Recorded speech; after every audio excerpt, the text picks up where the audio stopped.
রাধাকে আমার জন্য দুটো কাজ করে দিতে হবে। কাজ? কি কাজ? ম্যাডাম, খুব কঠিন কাজ দিন, যাতে রাধা একেবারে নাকানি চোবানি খায়। রাধা, আমার ঘরটা না নোংরা হয়ে গেছে, এটা চটপট পুছে পরিষ্কার করে ফেল।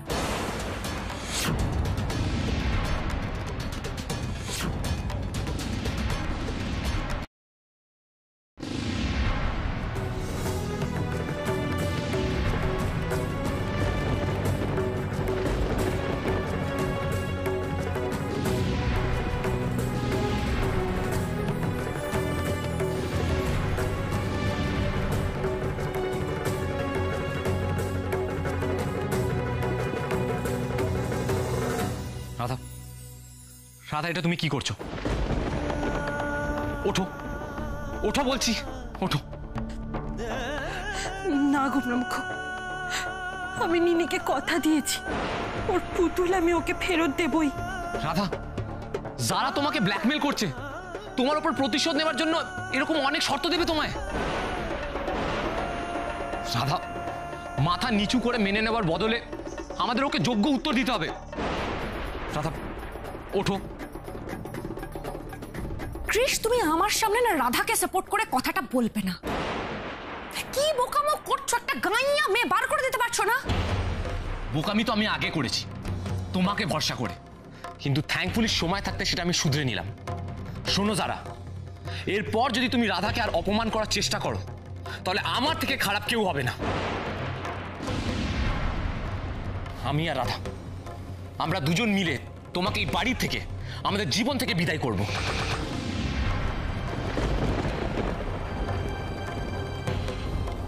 মোনা, এটা ডাস্টবিনে ফেলে দাও, আর প্রত্যেকটা লোককে এখান থেকে বার করে দাও। এরপর যদি আর একজনকেও আমার বাড়িতে ঢুকতে দেখি না, এমন অবস্থা করব তোমাদের। কৃষ ব্যানার্জি, তুমি পস্তাবে, এই আমি তোমায় বলে দিলাম আজ।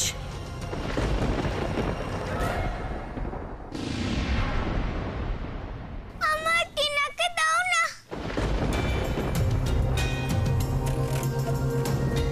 তোমার এই মেয়ের জায়গা ডাস্টবিনে হবে। ম্যাডামের সাথে চালাকি করে না, এর ফল ভোগো।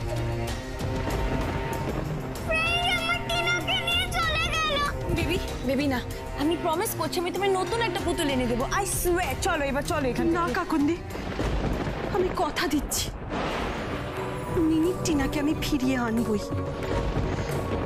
তার সাথে যারা ম্যাডাম নিনিকে যতটা কাঁদিয়েছে, তার থেকে 100 গুণ বেশি গণেশ দাদা ওনাকে কাঁদাবে। কারুর কোনো অন্যায় গণেশ দাদা ক্ষমা করে না। এর শাস্তি যারা ম্যাডাম ঠিক পাবে, পেতেই হবে।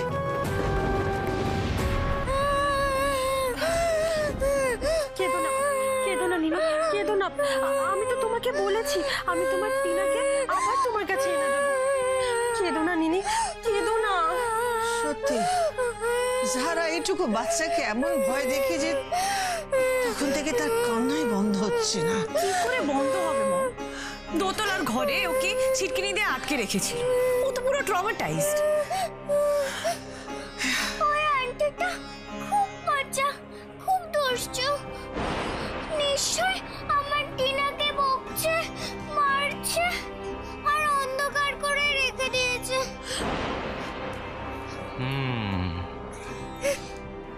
টিনাকে বকবে, মারবে? কার এত সাহস? আমিও শুনি তো। টিনা সবাইকে বকে দেবে না, তবে টিনা নিজে আসতে পারেনি বলে অন্য একজনকে পাঠিয়েছে। কে সে?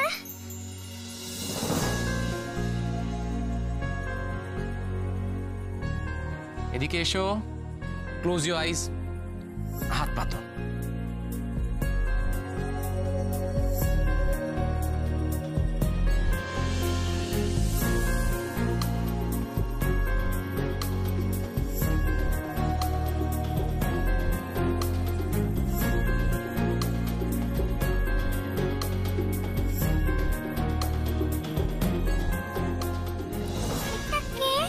এটা কে? এটা হচ্ছে আমাদের নিনি সোনার আর একটা মেয়ে। নিনির নামের সাথে নাম মিলিয়ে এর নাম রাখা হলো চিনি। তোমার পছন্দ হয়েছে এটা? হ্যাঁ খুব পছন্দ হয়েছে, খুব পছন্দ হয়েছে। নাও এবার এটা নিয়ে খেলো। আমি আর এইসব সহ্য করতে পারছি না।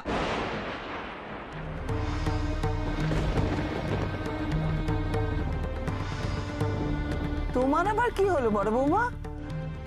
নিনি তো পুতুলটা পেয়ে সব ভুলে গেছে। একটা বাচ্চাকে পুতুল দিয়ে ভোলানো যায় মা, কিন্তু আমাদের ক্রাইসিস তো ছেলে খেলা নয় যে একটা পুতুল দিয়ে আমাদের। যারা 5 দিনের মধ্যে আমাদের ঘর সম্পত্তি আমাদের ব্যবসা সবকিছু নিলাম করতে চলেছেন, আমরা এখানে দাঁড়িয়ে দাঁড়িয়ে দেখবো?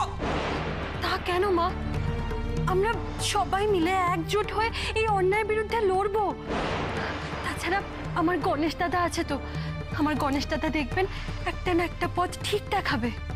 আমি জানি না এক্ষুনি জারার মুখোমুখি দাঁড়ানো ছাড়া আমি কোনো আর পথ দেখতে পাচ্ছি না। আমাকে এক্ষুনি জারার সঙ্গে কথা বলতে হবে। I have to go right now. I have to go. দাঁড়ান মা, জারা ম্যাডামের কাছে গিয়ে কোনো লাভ নেই। উনি উল্টে আপনাকেই একগাদা কথা শুনিয়ে দেবেন, আপনাকেই একগাদা অপমান করে দেবেন, আর আমি সেটা সহ্য করতে পারবো না। রাধা, খাল কেটে কুমির আমি এনেছি তো, এখন সেই কুমিরটা যদি হিংস্র দাঁত আমায় দেখা আমাকে সহ্য করতে হবে। I have to take it. আমাকে যেতে হবে। আমি আপনার পায়ে ধরি মা, আপনি জারা ম্যাডামের কাছে যাবেন না।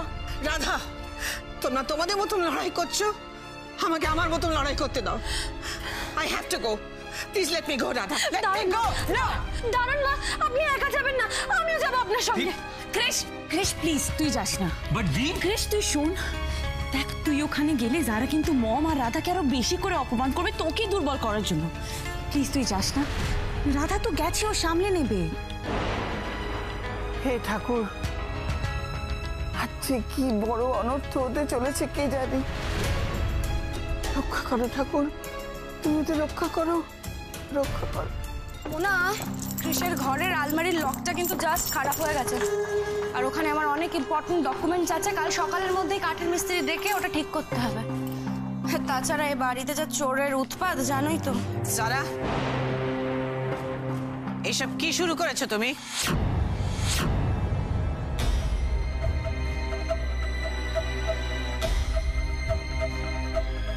বাবা, এই তো দেখছি চোরের নাম নিতে না নিতেই চোরের মা এসে হাজির। সারা, চোর আমি না, চোর তুমি। আমাদের ঘর সম্পত্তি আমাদের ব্যবসা সব তুমি চুরি করেছো, আর এখন আমাদের বাচ্চাকে চুরি করার চেষ্টা। এটাকে কি বলে জানো তো আন্টি? চোরের মায়ের বড় গলা। Come on, Sarah. Come on. তুমি জানো নিনির মতো একটা বাচ্চাকে ফিজিক্যালি এন্ড ইমোশনালি হ্যারাস করার চার্জে আমি তোমাকে পুলিশে দিতে পারি। তুমি কি জানো আন্টি, এরকম ভাবে আমার বাড়িতে জোর জবরদস্তি ঢুকে আসার অপরাধে আমি তোমাকে জেলে দিতে পারি। Come on, Sarah. Come on, Sarah. এতদিন ধরে আমি দুধ কলা দিয়ে তোমার মতো একটা কালসাপ পুষেছি, আর আজ সেই কালসাপটা তোমাকেই ছবল মেরে দিল তো। শোনো আন্টি, ভুলে যেও না দল বদলটা কিন্তু তুমিও করেছো। যেই দেখেছো বাড়ি শুদ্ধ সবাই এখন ক্রিশ আর রাধার দলে, অমনি মিষ্টি মিষ্টি কথায় রাধার দলে চলে গেলে তো। তোমার শাশুড়ি মা ভোল পাল্টে একদম সতী সাবিত্রী সেজে আছে না, জিনিস 20 জিনিস কিন্তু। হ্যাঁ, চুপ করুন জারা ম্যাডাম, আপনার এই নোংরা মুখ থেকে আমার মায়ের সম্পর্কে আমি কোনো খারাপ কথা শুনতে চাই না। মা মাই হয়, মা কখনো খারাপ হতে পারে না। বেশ ভালো একটা ডায়লগ দিলেন, অসাধারণ। মা কোনোদিন খারাপ হতে পারে না। রাধা, তুমি কি ঠেকেও শেখো না? যা যা উনি করেছেন সবটা নাটক রাধা। আপনি না শত চেষ্টা করেও আমাদের মনে মায়ের প্রতি কোনো সন্দেহ তৈরি করতে পারবেন না। Such a silly girl. যাই হোক, আন্টি, রাধা যখন এখানে আছেই তখন ওকে সাক্ষী রেখে একটা ডিল করে ফেলি। তুমি এক্স্যাক্টলি কি চাইছো সারা? তুমি তো জানো আন্টি, আমি তোমার পুত্রবধূ হতে চাই। হ্যাঁ, স্যারকে বুঝিয়ে যত তাড়াতাড়ি সম্ভব আমার জারা ম্যাডামের সাথে বিয়ে দিয়ে এই বাড়িতে ফিরে আসুন, আর কাটোয়ার পিসটাকে যত তাড়াতাড়ি সম্ভব কাটোয়ায় পাঠিয়ে দিন। কি ম্যাডাম, পুরোহিত ডাকবো? তোমার সাথে কৃষকে বিয়েতে রাজি করানো? আচ্ছা, আমার মরে যাওয়া ভালো। বালাই ষাট, মরবে কেন বলো তো তুমি? আহারে কি বলছে, তুমি আফটার অল আমার আন্টি, শোভা আন্টি। এত সহজে তোমাকে কে মরতে দেবে? তোমাকে মারলে আমি তিল তিল করে যন্ত্রণা দিয়ে মারবো। দাঁড়াও দাঁড়াও। ভগবানের মার যেদিন আপনি খাবেন না যারা ম্যাডাম, সেদিন আপনি বুঝতে পারবেন। চলুন মা, এখানে দাঁড়িয়ে থেকে আর অপমানিত হওয়ার কোনো দরকার নেই, চলুন। এখন যখন এসেই পড়েছো তখন আর খালি হাতে কেন ফিরবে বলো? আমার কয়েকটা কাজ করে দাও, তোমাদেরকে কিছু খুচরো টাকা দিয়ে দেবো আমি, তাতে তোমার একবেলার খাওয়া হয়ে যাবে। একটা কাজ করো, রাধার মতো না তুমিও আমার জুতোগুলো পরিষ্কার করে দাও।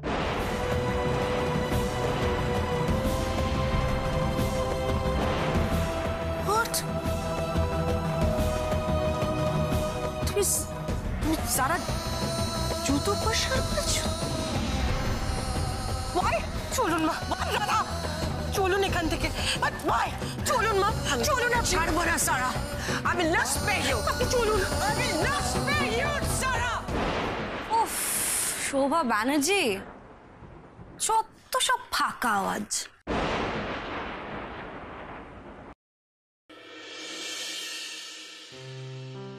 রাধা, যারা আজকে মমকেও খুব অপমান করেছে না, আমি মমকে তখন বারণ করলাম যার কাছে যেতে, ওর সাথে কথা বলতে।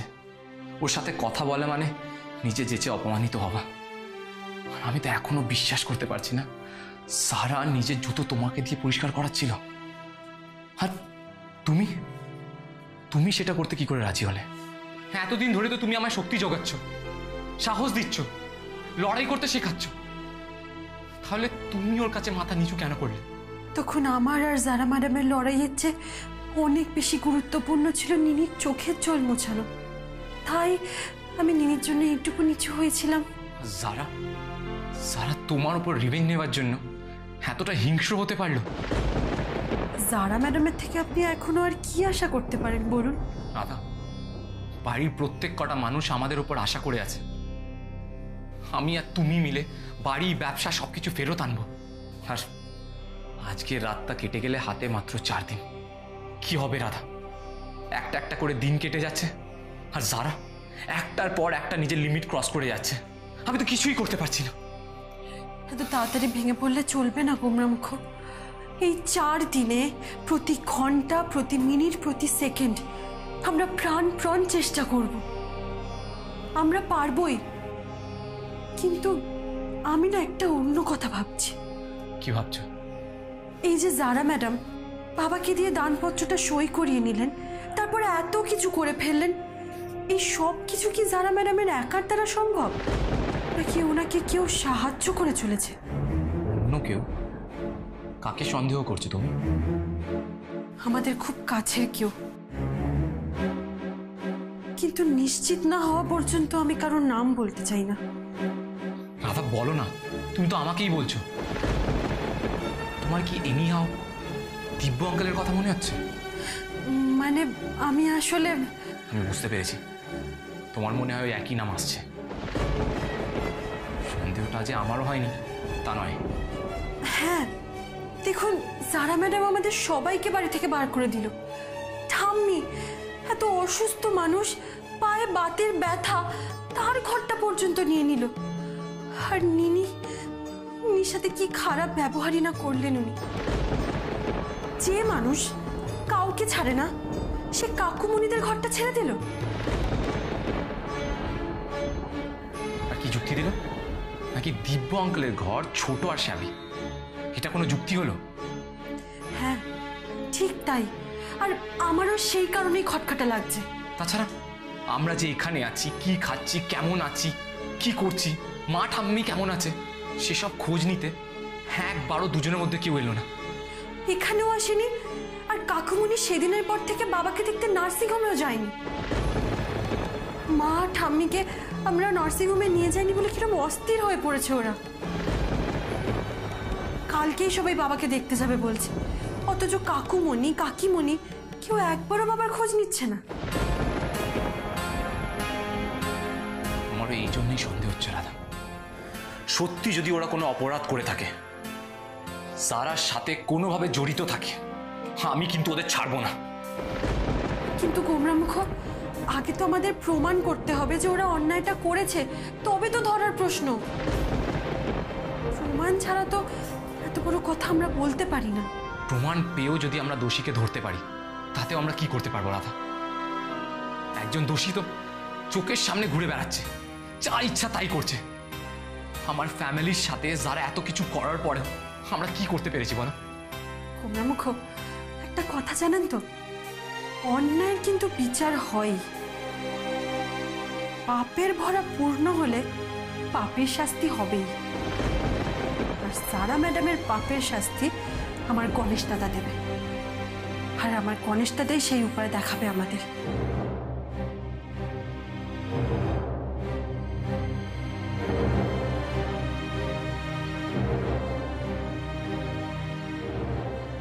গণেশ দাদা, সবার সাহস মনোবল বাড়াতে আমি সারাক্ষণ চেষ্টা করে যাচ্ছি। আমায় তুমি সাহস দাও, আমার মনোবল যেন একটুও না ভাঙে। এই লড়াই যেন আমি জিততে পারি, আমার পরিবারকে সব কিছু ফিরিয়ে দিতে পারি। গণেশ দাদা, তুমি দেখো গণেশ দাদা।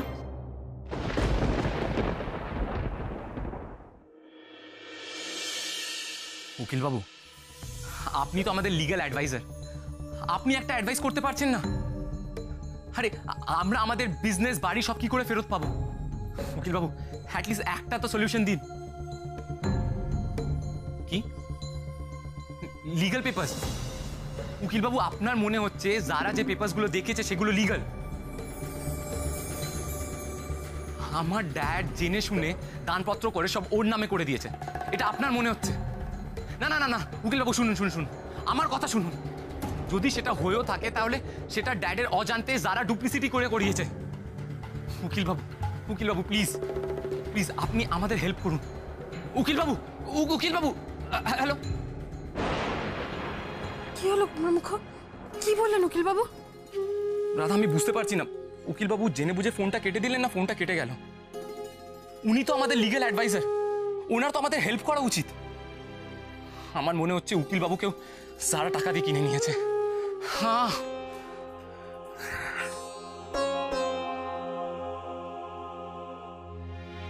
গোমরামুখ, ওই যে একটা কথা আছে না, হাতি যখন পাকে পড়ে চামচিকিতেও লাথি মারে। এখন আমাদের সেই অবস্থা। কিছু একটা করে যদি সারা ম্যাডামের কাছ থেকে দলিল আর দানপত্রটা নেওয়া যেত, তাহলে কিছু একটা করতে পারতাম। সেটা আমরা করবো কি করে? বাড়ির বাইরে যা স্ট্রিক্ট গার্ড, আর দলিলটা বাড়িতে আছে সেটাও তো আমরা শিওরলি জানি না। এটাও তো হতে পারে যারা দলিলটা ব্যাংকে বা নিজের বাড়িতে রেখেছে। গোমরামুখ, আমার মাথায় না একটা প্ল্যান এসেছে। প্ল্যান? কি প্ল্যান? কাল যখন আমি মাকে নিয়েও বাড়িতে গেছিলাম, শুনছিলাম নাকি ওদের আলমারির লকটা খারাপ হয়ে গেছে। আজকে কাঠের মিস্ত্রি আসবে সেটা সারাতে। হ্যাঁ, তো তাতে কি হবে? আমাদের সেই কাঠের মিস্ত্রিকে এ বাড়িতে আসা থেকে আটকাতে হবে। তাতে সুবিধাটা কি হবে? আপনি বুঝতে পারছেন না কি সুবিধা হবে? সেই কাঠের মিস্ত্রি সেজে যাব আমি, রাধারানী ব্যানার্জি। তারপরে দেখুন কি হয়।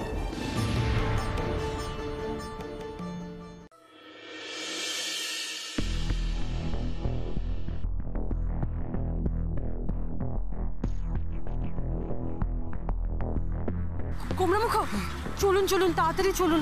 এই বাড়িতে আর এক দণ্ড থাকলে না আমাদের দুজনের মধ্যে কেউ আর প্রাণে বাঁচবো না। চলুন চলো। ভাই একটু শুনবেন। আমায় বলছেন? যা বলবেন তাড়াতাড়ি বলুন। বলছিলাম যে যারা ম্যাডাম। ওমা, আপনি তো দেখছি কিছুই জানেন না। আসলে এই বাড়িতে না সবার মায়ের দয়া হয়েছে, আমরা দুজনে কোনো রকমে বেঁচে পালাচ্ছি। জানেন তো মায়ের দয়া কিন্তু খুব ছোঁয়াছে। কিন্তু যারা ম্যাডাম যে আমায় কালকে রাতে আলমারির লক সারাতে ডাকলো। হ্যাঁ, কাল রাত অবধি তো জারা ম্যাডাম ভালোই ছিল, আর সকালে উঠে দেখি ওনারও। আর বলতে আপনার তো নিশ্চয়ই বাড়িতে বউ ছেলে মেয়ে আছে, প্রাণে যদি বাঁচতে চান তাড়াতাড়ি এখান থেকে চলে যান, আলমারি সারানোর বরাদ তো অনেক পাবেন। কিন্তু একবার মায়ের দয়ার প্রকোপে পড়লে কি যে হবে আপনার। আমি দিন আনি দিন খাই। রানা বাবা আমি চললাম, আপনি বাঁচলে বাবার নাম। ব্যাস কাঠ মিস্ত্রি পালিয়েছে, এবার শুরু হবে আমার খেলা। শুধু দেখুন মজাটা।